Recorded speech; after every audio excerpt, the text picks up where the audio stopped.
Hey everybody, so I just went live as an experiment to see like who out there had any questions for how to for any frustrations they had as a writer, and I didn't realize that that would also be updated and then basically released as a post.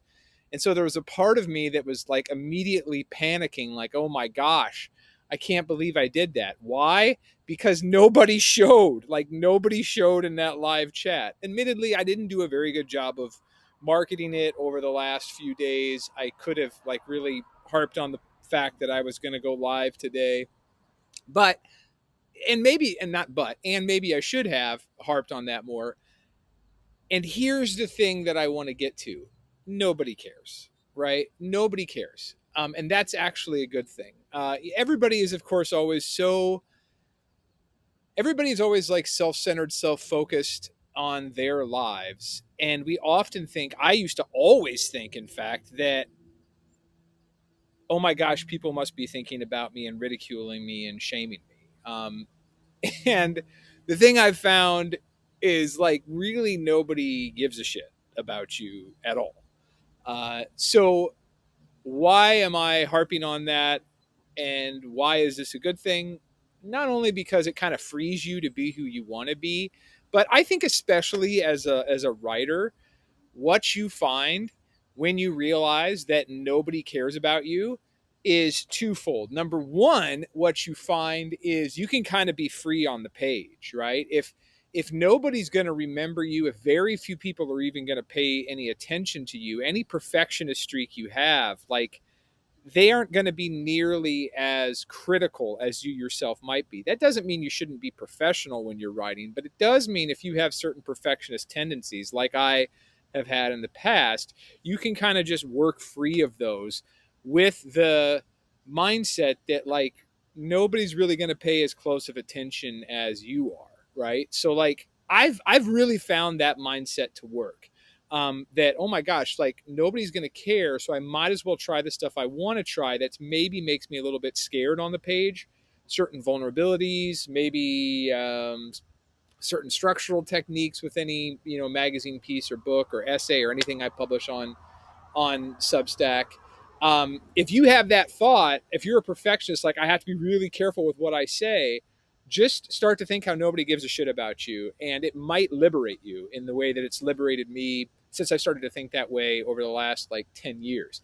The second version of nobody gives a shit about you is actually like there's an inverse of that first part, which is because nobody gives a shit about you, because nobody gives a shit about your stories, you should actually try all the harder to make them care, right? You should try all the harder to grab their attention, hold their attention. So that seems to be, all, in some sense, almost opposed to that first point, which is kind of just let loose and be free. But it's not really. Like the way that I think about it is let loose and be free because nobody gives a shit about you. That's the first draft, and really the first pass of any writing.